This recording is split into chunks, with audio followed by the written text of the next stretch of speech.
Today, again we continue with the same topic, that is the chapter number 15, structure of atom and nuclei. Then today we study about the concept of this atomic spectra. So before start the topic, in last lecture I explained one derivation, that is in that we find out the radius of this nth orbit is directly proportional to n square. Then we also find out the maximum angular speed of electron. Then we also calculate the energy of electron. In the concept of this energy of electron, here we first of all find out kinetic energy, then we find out the potential energy, then this total energy, it is the sum of this kinetic energy and potential energy. Then after that we find out this En, it is equals to minus 13.6 z square upon n square electron volt.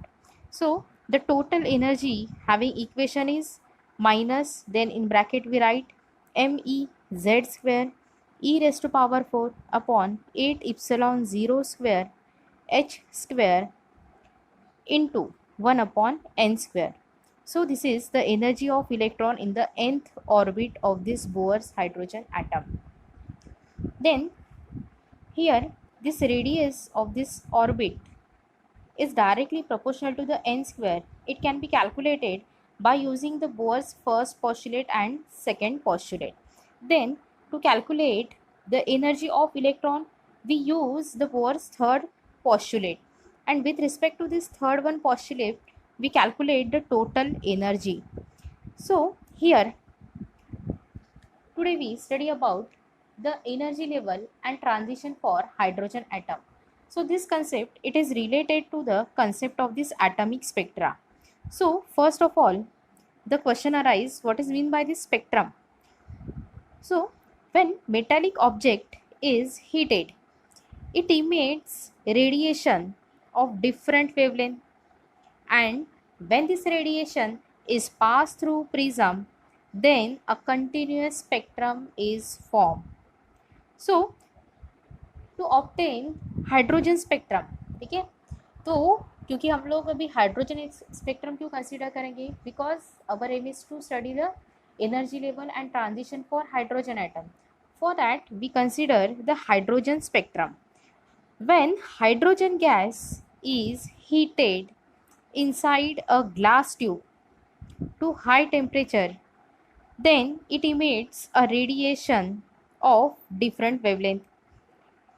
So when these wavelengths are allowed to pass through prism, then the lines are seen in the spectrum is called as emission spectrum.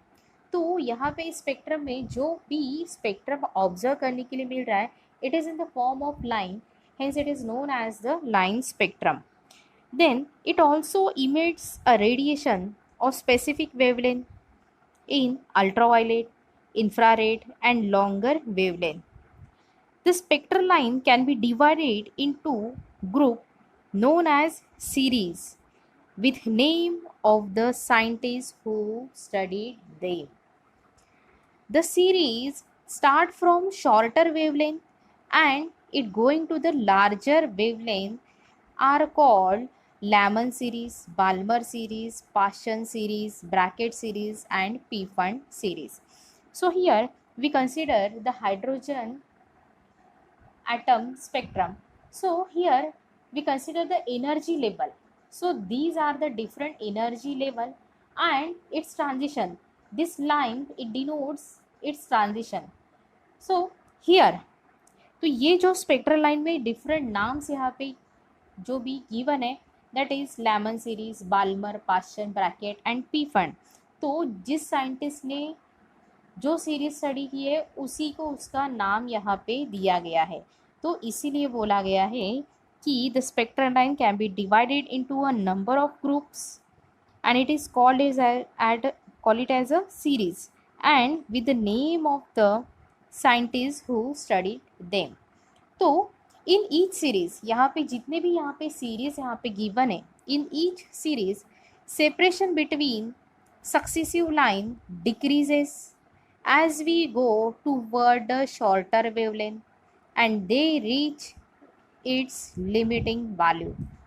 Then the observed wavelength of this emission line are found to obey the relation, that is 1 upon lambda, it is equals to r, then in bracket write 1 upon n square minus 1 upon m square. So this equation is directly given in your textbook. तो ये जो equation है इसी को हम लोग derive करेंगे. तो इसको डिराइव करने के लिए हम लोग यूज़ करेंगे बोर्स थर्ड पोस्टुलेट. तो यहाँ पे अभी मैंने जो फॉर्मूला बोला that is 1 upon lambda. 1 upon lambda it is equals to r. So here I write that formula 1 upon lambda it is equals to r.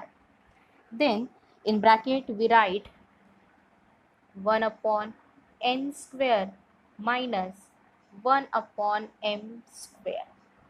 So this bracket is closed. तो इसी फॉर्मूले को हम लोग डिराइव करेंगे.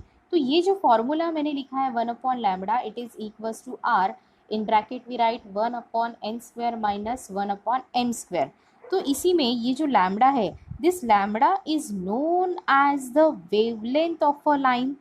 ठीक है, ये जो यहाँ पे लाइंस यहाँ पे दिख रहे हैं उसी के लिए यहाँ पे वेवलेंथ ही कंसीडर किया गया है. And this R is known as the constant. And this n and m it denotes the integer such that this n equals to 1, 2, 3 and so on. For Lemon, Balmer, Paschen, then bracket and Pfund series such that this m is greater than n and the wavelength decrease with increase in m. The successive line in a given series come closer and closer and ultimately it reaches the value of lambda equals to n square upon r. तो ये जो lambda equals to n square upon r है ये भी equation हम लोग यहाँ पे डिराइव करने वाले हैं. So its limit is when m is tends to infinity for different value of m. तो ये हो गया. This is about the concept of this atomic spectra. तो ये जो एटमिक स्पेक्ट्रा है उसी में दो atom of an element emits a line spectrum.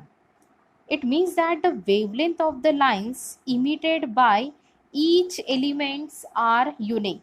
अभी यहाँ पे हम लोगों ने हाइड्रोजन के लिए स्टडी किया है, कोई दूसरे एटम के लिए भी हम लोग यहाँ पे स्टडी कर सकते हैं, लेकिन आप लोगों को सिर्फ हाइड्रोजन ही गिवन है तो इसलिए हम लोग सिर्फ हाइड्रोजन एटम को ही स्टडी करने वाले हैं. Hence the element can be identified from the wavelength of the spectral line and that it's emit. तो ये जो अभी एटमिक स्पेक्ट्रम है इसी में ये जो हाइड्रोजन स्पेक्ट्रम हम लोग पढ़ रहे तो इसी में हम लोग पढ़ेंगे the first orbit that is n equals to 1. ठीक है, this n denotes the orbit. ठीक है, एंड ये जो है E, this E it is in electron volt. और इसी में हाइड्रोजन स्पेक्ट्रम में डिफरेंट एनर्जी लेवल्स यहाँ पे मेंशन किए गए E1, E2, E3, E4, E5, E6 up to this E infinity. और उसी के बाद जो डिफरेंट ऑर्बिट कंसिडर किए हैं उसी में है n equals to 1, n equals to 2, n equals to 3, n equals to 4, 5 and 6. तो ये जो ऑर्बिट्स यहाँ पे कंसीडर किए गए हैं तो हर एक सीरीज़ के लिए यहाँ पे डिफरेंट कंसीडर किया है.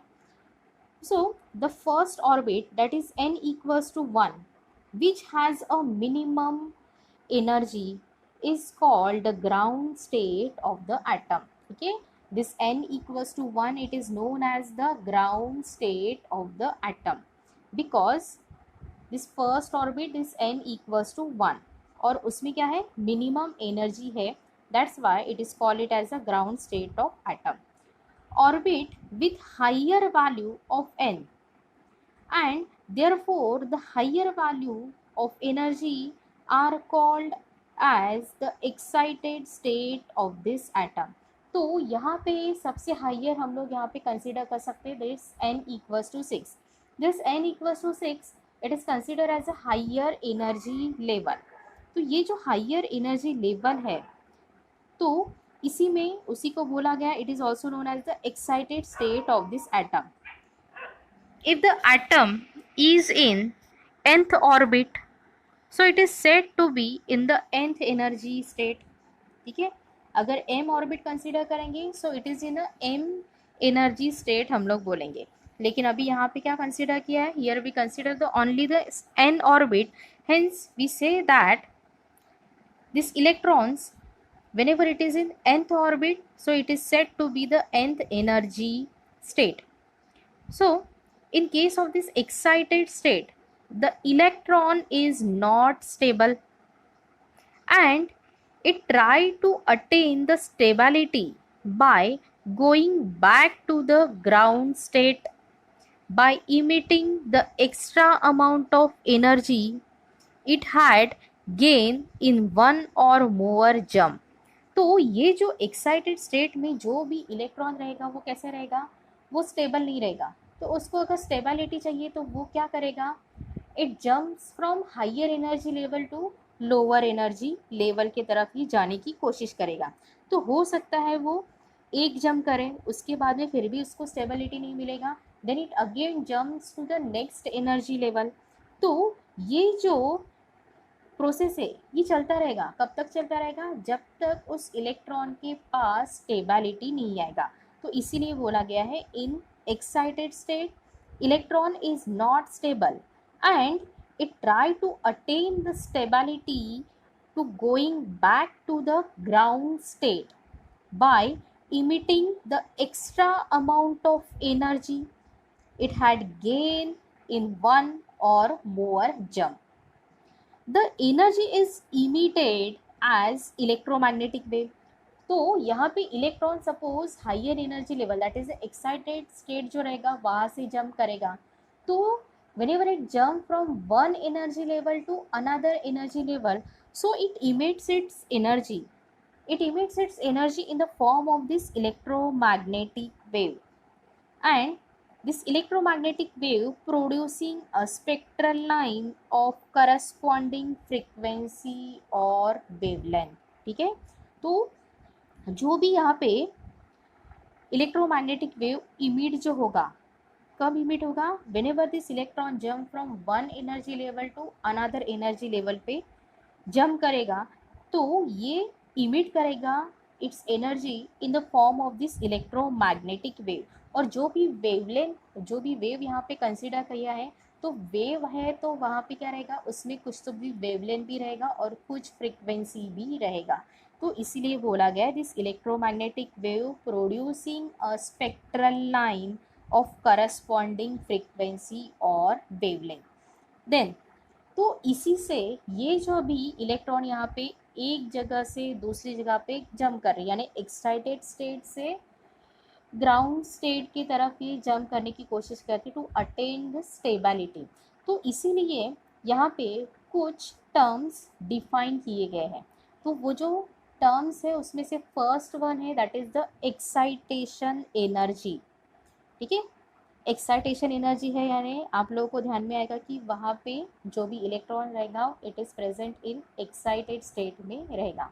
तो in case of this excitation energy, how to define this excitation energy, the energy required to take an electron, the energy required to take an electron from ground state to an excited state is called excitation energy of electron in that state.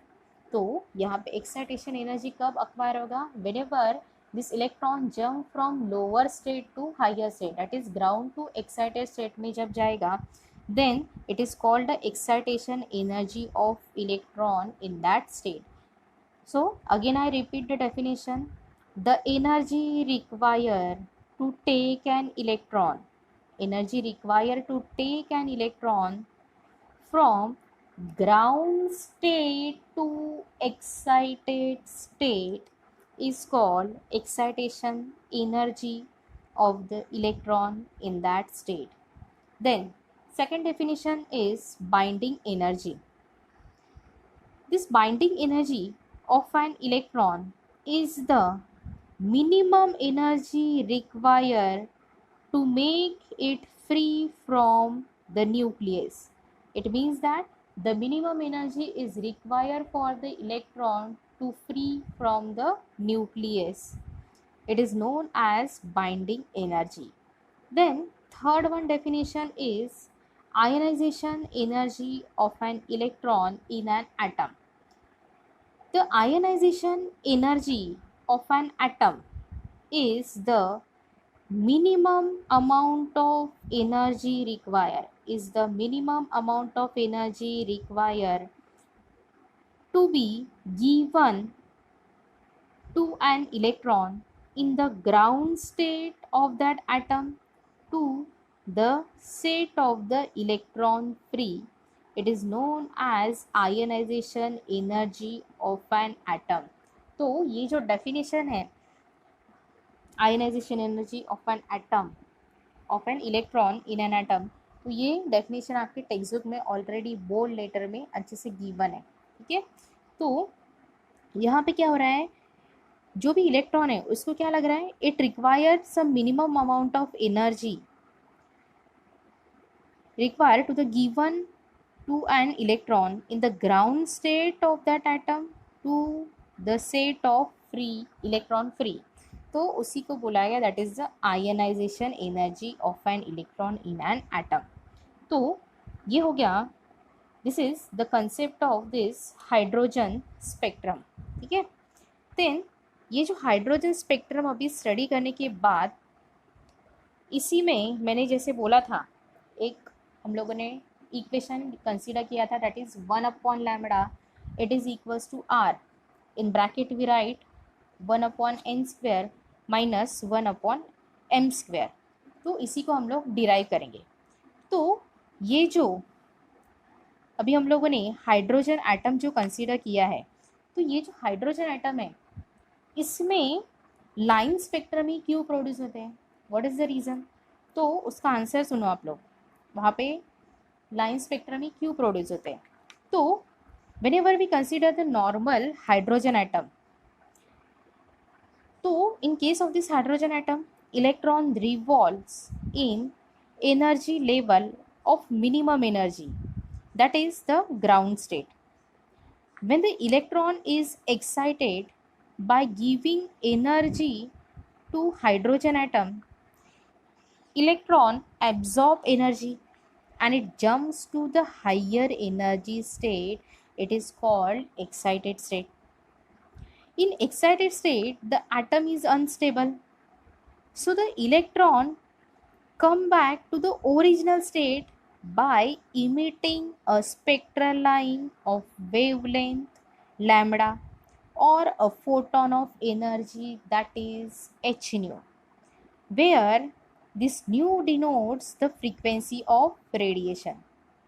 So for different transition, different wavelengths are obtained, and this wavelength appear as a line in the spectrum. So this hydrogen atom give a line spectrum. Okay, इसीलिए hydrogen atom में हम लोगों को मिलता है सिर्फ line spectrum. तो अभी देखो यहाँ पे इस डायग्राम में जो भी ट्रांजिशन शो किए गए हैं, तो यहाँ पे ट्रांजिशन शो किए गए ये जो लैमन सीरीज है उसके लिए 1 2 3 4 5, ठीक है, 5 ट्रांजिशंस यहाँ पे दिख रहे हैं. उसके बाद n इक्वल्स टू 2 जब कंसीडर करेंगे it gives off 4 transition 1 2 3 4. Then Paschen series के लिए 3 ट्रांजिशंस है. Then n equals to 4 that is the Brackett series के लिए वहाँ पे सिर्फ 2 ट्रांजिशन है. देन पी फंड सीरीज के लिए भी वहाँ पे 2 ट्रांजिशंस यहाँ पे मेंशन किए गए. तो ये जो यहाँ पे डायग्राम ड्रॉ किया है, this diagram is important from the examination point of view. तो बहुत बार नियरली 2 मार्क्स के लिए या फिर कभी कभी 3 मार्क्स के लिए सिर्फ ये energy level and transition for hydrogen atom का डायग्राम ड्रॉ करने के लिए आता है. मैक्सिमम टाइम ये 2 मार्क्स के लिए कंपलसरी आता ही है. तो इसी से रिलेटेड हम लोग अभी नेक्स्ट वाला डेरिवेशन पढ़ेंगे, that is the Rydberg formula for spectral line of an atom. ठीक है, तो इसको पढ़ने के लिए हम लोग कंसीडर करेंगे लेट ई एम। ठीक है, इसी डेरिवेशन में लिखा है मैंने already, let E M it denotes the energy of electron in mth higher orbit. Then next one is the En, it denotes the energy of electron in the nth lower orbit. Okay, then here according to the Bohr's third postulate, तो जो Bohr's third postulate है वो क्या है हम लोगों का, an electron can make a transition from one of its orbit to another orbit having lower energy. In doing so, it emits a photon of energy equal to the difference in its energy in the two orbit. So according to this third one postulate, that's why here we write Em minus En, it is equals to h nu. Therefore we write this nu, it is equals to Em minus En upon h. So this is our equation number 1. Then but this Em, it is equals to minus z square me e raised to power 4 upon 8 epsilon 0 square h square m square. तो ये जो equation कहाँ से आया है, हम लोगों ने लास्ट टाइम डेरिवेशन पढ़ा था, that is the expression for energy of electron. उसमें जो टोटल एनर्जी का वैल्यू आता है वही वाला वैल्यू यहाँ पे यूज़ किया गया है फॉर mth हायर ऑर्बिट के लिए। देन फॉर En के लिए here we write this En, it is equals to minus Z square me e raised to power 4 upon 8 epsilon 0 square h square n square. So this is the equation number 3. तो यहाँ पे भी same वही वाला equation use किया गया है. Then from equation 1, 2 and 3, okay, from 1 to 3 we write this nu, it is equals to, अभी हम लोगों का फॉर्मूला क्या है, nu equals to E M minus E N upon H. तो इक्वेशन नंबर 1 में हम लोग ये जो इक्वेशन नंबर 2 एंड 3 दोनों को सब्स्टिट्यूट करेंगे. सब्स्टिट्यूट करने के बाद फिर लिखेंगे that is this nu, it is equals to minus, we write Z square M E raise to power 4 upon 8 epsilon 0 square h square then m square minus, then we write in bracket that is minus z square me e raised to power 4 upon 8 epsilon 0 square h square then n square. तो इस equation में ये जो me यानी ये क्या रहेगा, this me it denotes the mass of electron. तो हम लोगों ने जब expression for energy of electron जब पढ़ा था वहाँ पे हम लोगों ने ऑलरेडी कंसीडर किया था z यानी भी क्या रहेगा, number of electron in an atom रहेगा. उसके बाद me हो गया हम लोगों का मास ऑफ इलेक्ट्रॉन. ठीक है, देन एप्सिलॉन 0, ये कहाँ से आया है, this epsilon 0 it denotes the permittivity of space, because here we write this epsilon 0 it comes according to the first one postulate. ठीक है, तो आप लोग ये जो इक्वेशंस यहाँ पे लिखे गए उसके लिए आप लोग रेफ़र करेंगे कौन सा derivation, expression for energy of electron, ये वाला डेरिवेशन आप लोग रेफ़र करेंगे. तो वही वाले जो एनर्जी का टर्म जो हम लोगों को मिला है वही हम लोगों ने यहाँ पे डायरेक्टली अभी यूज़ किया है. तो ये हो गया nu, it is equals to, वहाँ पे हम लोगों ने ई एम और ई एन का वैल्यू सब्स्टिट्यूट करने के बाद अपॉन एच लिखा है. Then in next we write this new, it is equals to z square me e raised to power 4 upon 8 epsilon 0 square h cube. ठीक है, अभी यहाँ पे क्या आएगा, क्यूब आएगा, क्योंकि यहाँ पे भी एक h स्क्वायर है और डिनोमिनेटर में भी एक h है, तो वो हो गया आप लोगों का h cube. Then in bracket we write minus 1 upon m square plus 1 upon n square. अभी इसी टर्म को हम लोग सॉल्व करेंगे.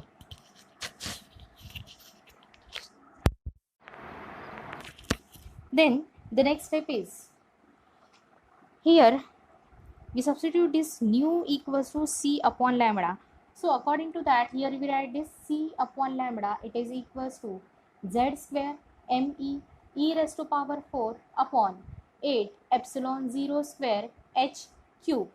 Then in bracket we write 1 upon n square minus 1 upon m square. Since here we consider this nu equals to c upon lambda, where this c denotes the speed of electromagnetic radiation. Therefore, we write this 1 upon lambda, it is equals to, ये जो c है हम लोग अभी ये side में लेके जाएंगे, तो यहाँ पे हम लोग लिखेंगे 1 upon lambda, it is equals to z square me e raised to power 4 upon 8 epsilon 0 square c h cube. Then in bracket we write 1 upon n square minus 1 upon m square. But here we consider this me e raised to power 4 upon 8 epsilon 0 square c h cube, it is equals to r h, it is equals to Rydberg constant, and this Rydberg constant having value is 1.097 into 10 raised to power 7 meter inverse. Therefore, in next step we write 1 upon lambda, it is equals to RH, then z square, in bracket we write 1 upon n square minus 1 upon m square. So this equation represent the Rydberg formula for atomic spectrum. यानी हम लोगों ने जो equation लिखा था 1 upon lambda it is equals to r, then in bracket we write 1 upon n square minus 1 upon m square. तो वही वाला हम लोगों ने फॉर्मूला यहाँ पे डिराइव किया है. तो इसी फॉर्मूला का यूज़ करके हम लोगों ने जो भी हाइड्रोजन स्पेक्ट्रम में डिफरेंट सीरीज़ को हम लोगों ने जो ऑब्जर्व किया था, तो Lyman series, Balmer, Paschen, Brackett and Pfund series, तो ये जो डिफरेंट सीरीज़ है उसी के लिए अभी हम लोग इसी 1 अपॉन लैम्डा यानी इस फॉर्मेट में अभी इसको सॉल्व करेंगे.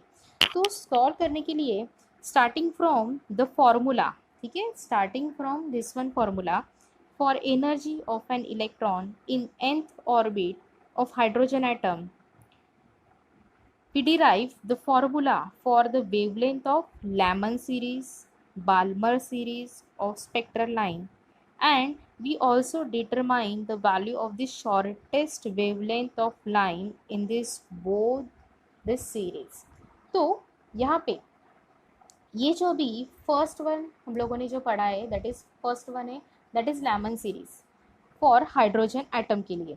तो उसी में फर्स्ट वन जो सीरीज है उसमें हम लोगों ने कंसीडर किया for hydrogen this z equals to 1, and according to that here we write 1 upon lambda it is equals to R H, in bracket we write 1 upon N square minus 1 upon M square. ठीक है, ये वाला हम लोग formula यहाँ पे use करने वाले हैं. So first one is the Lyman series. The series arise due to transition of electron from different outer orbit to the first Bohr orbit, and for the first Bohr orbit here we consider this n equals to 1, and for this Lyman series here we consider this wave number, that is this m, it is equals to 2 3 4. So according to that here we write, therefore this 1 upon lambda it is equals to RH, in bracket we write 1 upon 1 square minus 1 upon n square. Then for this m equals to 2 3 4 and so on, the wavelength are 1216 Armstrong and 1025 Armstrong respectively. That is, this series lies in the ultraviolet region of this electromagnetic spectrum. तो last year हम लोगों ने जो electromagnetic wave पढ़ा था 11th standard में, उसी में हम लोगों ने पढ़ा था कि इलेक्ट्रोमैग्नेटिक स्पेक्ट्रम में डिफरेंट वेवलेंथ और फ्रीक्वेंसी के according to it classify into a ultraviolet region, then visible region, ठीक है, ऐसे डिफरेंट रीजन में वहाँ पे क्लासीफाई किया था। तो सेम अभी हम लोग यहाँ पे भी यूज़ कर रहे हैं। तो ये जो लेमन सीरीज है, it lies in the ultraviolet region of this electromagnetic spectrum. Then second one is the Balmer series. This Balmer series के लिए अभी हम लोगों ने कंसिडर किया है n equals to 2 and m equals to 3, 4, 5 and so on. तो ये जो this series is arise due to transition of electron from different outer orbit to the second orbit. तो आप लोग इसके लिए हाइड्रोजन स्पेक्ट्रम जो लास्ट वाला भी हम लोग ने डायग्राम पढ़ा था, उसको भी आप लोग रेफर कर सकते हो, ठीक है। उसमें भी आप लोग को ट्रांजिशन दिखेगा। This series arise due to the transition of electron from different outer orbit to the second orbit.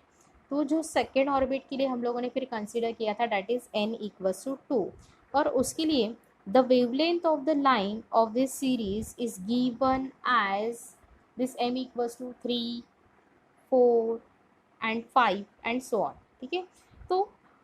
so here we use this one formula, that is again 1 upon lambda, it is equals to RH, in bracket we write 1 upon n square minus 1 upon m square। तो उसी में अभी हम लोग n equals to 2 को substitute करेंगे, then we write 1 upon lambda, it is equals to RH, then in bracket we write 1 upon 2 square minus 1 upon n square। तो ये जो बाल्मर सीरीज है, this series lies in a visible region of electromagnetic spectrum. First वाला किसमें था? First series is lies in ultraviolet region, और second वाला जो है Balmer series, it lies in a visible region of electromagnetic spectrum. आप लोग ये वर्ड लिख के रखो, बाल्मर सीरीज कहाँ पे विजिबल, कहाँ पे शो हो रहा है, that is a visible region of electromagnetic spectrum. उसके बाद लेमन सीरीज यहाँ पे शो होता है, कहाँ पे शो होगा, ये शो होगा हम लोगों का, that is is ultraviolet region. Then अभी देखो, वैसे ही हम लोग आगे वाले सीरीज भी फाइंड आउट कर सकते हैं, दैट इज पास्टन सीरीज। आगे में मैंने ब्लैक बोर्ड में डायरेक्टली लिखा है for also this shortest wavelength. तो आगे में हम लोग उसको भी कंटिन्यू करेंगे, लेकिन अगर आप लोगों को आगे वाला भी फाइंड आउट करना है, जैसे पास्टन सीरीज़ के लिए फॉर्मूला फाइंड आउट करना है, तो आप लोग फिर वहाँ पे क्या लिखोगे पास्टन सीरीज़ के लिए? तो हम लोग लिखेंगे फिर this series is arise due to transition of electron from different outer orbit to the third orbit, and is for this third orbit we write this n equals to 3, and the wavelength of this series, it is given as this m equals to 4, 5, 6 and 7. Then we write 1 upon lambda, it is equals to RH, then in bracket we write 1 upon 3 square minus 1 upon n square. So this series is lies in infrared reason, ठीक है। Paschen series कहाँ पे lies होती है? It lies in infrared reason. उसके बाद next वाला है series, that is the Brackett series. तो अगर ब्रैकेट सीरीज के लिए कि हम लोग को अगर मेंशन करना है, तो हम लोग पहले बोलेंगे this series is arise due to transition of electron from different outer orbit to the fourth orbit, for that we write this n equals to 4, and the wavelength it is given by this, that is m equals to यहाँ पे आएगा 5, 6 and 7. Then again we use the formula 1 upon lambda, it is equals to RH, then in bracket we write 1 upon 4 square minus 1 upon n square for this bracket series। और ये जो series है, this series lies near infrared region of spectrum. कहाँ पे lies होता है ये? It lies near infrared region of the spectrum. उसके बाद नेक्स्ट वाला आएगा series, that is Pfund series. For this Pfund series again we consider this series arise due to transition of electron from different outer orbit to fifth orbit, that is n equals to 5, and the wavelength of this series it is given by, that is m equals to आएगा, फिर वहाँ पे हम लोग क्या लिखेंगे, वहाँ पे हम लोग लिखेंगे फिर 6, 7, 8 and so on. Then we use the same equation, that is 1 upon lambda it is equals to RH. Then in bracket we write 1 upon 5 square minus 1 upon n square. तो ये जो सीरीज है that is Pfund series. This series lies in far, it lies in far infrared region of the spectrum. ये कहाँ पे lies होगा, far infrared region of the spectrum. तो ऐसे करके हम लोग डिफरेंट सीरीज के लिए भी यहाँ पे फॉर्मूला डिराइव कर सकते हैं, that is 1 upon lambda it is equals to R, and then bracket quantity में हम लोग डिफरेंट वैल्यू ऑफ n को सब्स्टिट्यूट करके हम लोग डिफरेंट सीरीज़ के लिए यहाँ पे फाइंड आउट कर सकते हैं, that is the different series of line of 10 in hydrogen spectrum. Then ये होने के बाद आगे में फिर मैंने लिखा है यहाँ पे ही, also shortest wavelength is obtain when this n equals to infinity. Then for this shortest wavelength for first one, that is the Lamel series के लिए फिर हम लोग लिखेंगे 1 upon lambda it is equals to RH. Then in bracket we write 1 upon 1 square minus 1 upon infinity and it is equals to RH.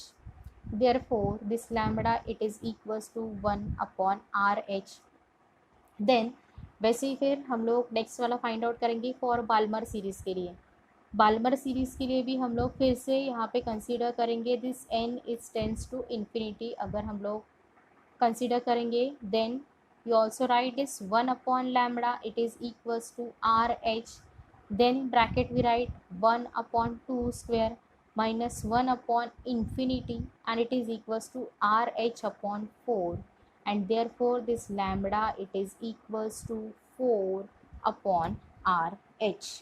तो ये हो गया, हम लोगों ने यहाँ पे फाइंड आउट किया है the shortest wavelength of line in both this series. तो यहाँ पे हम लोगों का कंप्लीट होता है ये पूरा topic, that is the concept of this atomic spectra. किसके लिए पढ़ा है हम लोगों ने, हाइड्रोजन एटम के लिए यहाँ पे पढ़ा है. Here one thing is remaining. Here we calculate the shortest wavelength for Lamon series and Balmer series. Similarly, we can also calculate it for Paschen series, bracket series and Pfund series in the same way as we find out for the Lamon and Balmer series.